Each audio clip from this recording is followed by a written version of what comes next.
नमस्कार स्टूडेंट्स, कक्षा 8 गणित की प्रखर कार्य पुस्तिका की कार्यपत्रक नंबर 57 को हम इस वीडियो में हल करने वाले हैं। दशमलव संख्याओं के जोड़, घटाव, गुणा और भाग करना सीखेंगे। क्या है दशमलव संख्या है, दशमलव संख्याओं कैसे जोड़ते हैं। देखिए, हमेशा आपको ध्यान रखना है दशमलव दोनों का है वो एक सीध में होना चाहिए।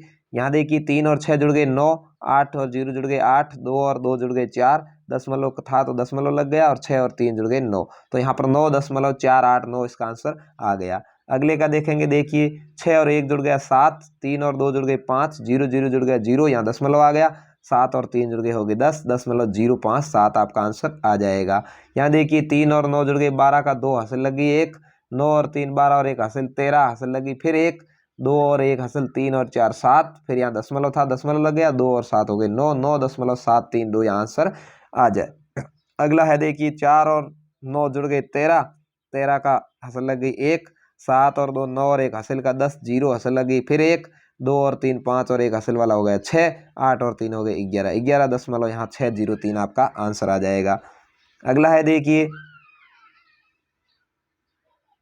अगला है 5.210 और 4.122, तो यहाँ देखिए 0 और 2 हो गए 2, 1 और 2 हो गए 3, 2 और 1 हो गया 3, और दशमलव का दशमलव लग गया, 5 और 4 हो गए 9, 9.332 हो गया। अगला है यहाँ पर देखेंगे 8 और 1 9, 8 और 3 11 का 1 है तो हासिल की 1, 8 2 10 और 1 11 का 1 है तो हासिल इधर भी लग सकती है, कोई ज़रूरी नहीं है। ठीक है, तो 1 और 9 हो गए 10, यानी 10.119 आपका आंसर आ जाएगा।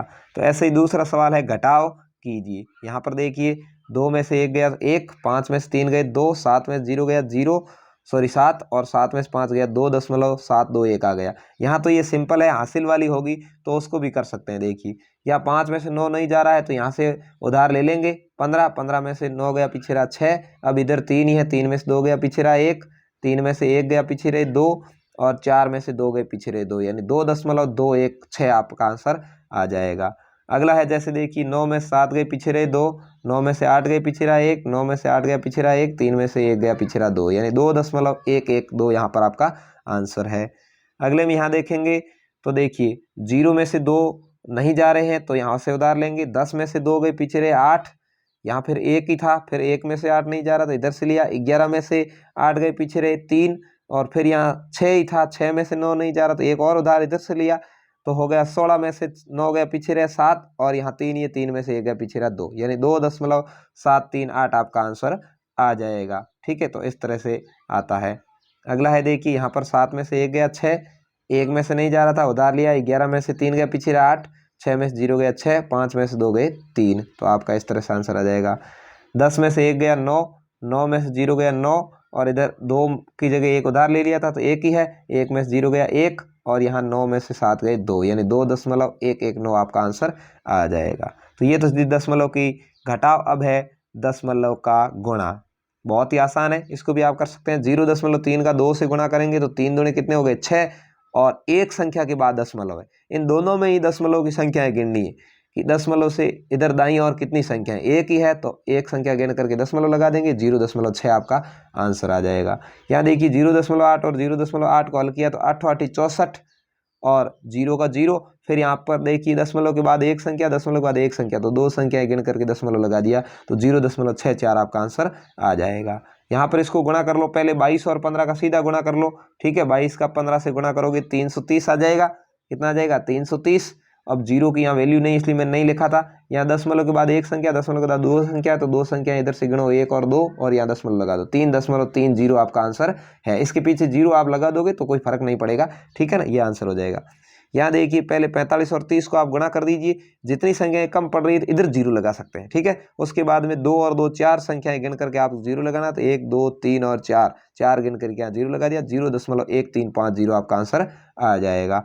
ऐसे ही आप 60 और 20 को गुणा कीजिए, 1200 आएगा, और फिर यहाँ पर 2 और 2 4 संख्या हैं तो 4 संख्याएं गिन करके यहाँ 0 दशमलव लगा देंगे। ठीक है, 235 और 15 का गुणा कर लीजिए, और 2 और 2 4 संख्याएं गिन करके यहाँ पर दशमलव लगा दिए, 0.3525 आंसर आ जाएगा। नीचे दी गई दशमलव भिन्नों का भाग कीजिए। यहाँ पर देखिए बहुत ही आसान है, 0/8, 0.8 में 0.2 का भाग देना है, तो आप ऐसे दे सकते हैं। देखिए 0.8, 0.2, यहाँ पर भाग देंगे, दशमलव दशमलव एक संख्या से ही कट जाएगा, 2 का भाग 8 में कितनी बार गया 4 बार, तो आपका आंसर यहाँ 4 आ जाएगा।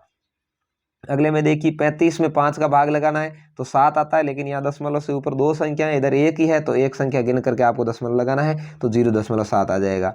32 में 0.4 का भाग देना है 0.32 में, तो यहाँ 0.8 आपका आंसर आएगा। ठीक है, यहाँ 512 के अंदर 0.08 का भाग देना है, तो यहाँ पर जब अपन भाग देंगे तो यहाँ 6400 आपका आंसर आएगा। ठीक है, 480 में 0.12 का भाग देंगे 4000 आपका आंसर आएगा। 10.64 में 0.02 का भाग देंगे तो 532 आ जाएगा। ठीक है, इस तरह से। अब अगला है रिक्त स्थानों की पूर्ति कीजिए, यानी यहाँ पर देखिए गुणा में 100 है, इसका मतलब दशमलव इधर की संख्या में इधर की ओर बढ़ेगा। ठीक है, तो यहाँ पर 57.170 था, तो यहाँ पर 100 से गुणा हो रहा था वो संख्या, तो यहाँ पर दशमलव 2 अंक इधर चला गया तो आ गया 0.57170। अब यहाँ देखिए 289.30 के अंदर किसका भाग लगाएं कि 28.936 आ जाए। यदि दशमलव इधर खिसका है तो यहाँ पर 10 का भाग कितनी संख्या है खिसका है उतने जीरो वाले लगेंगे, तो यहाँ आपका आंसर 10 आ जाएगा। यहाँ पर किस में भाग 10 का दें कि 24.5 आए तो 245 यहाँ पर आपका आएगा। और यहाँ पर किसकी गुणा करें यही इसका सेम है, तो यहाँ पर 2 संख्या इधर दशमलव खिसकेगा 0.5248 आपका आंसर आ जाएगा। तो उम्मीद है आपको ये कार्यपत्रक अच्छे से समझ में आ गया होगा। कमेंट करके जरूर बताएं, कुछ समझ में नहीं आया तो भी जरूर बताएं। धन्यवाद।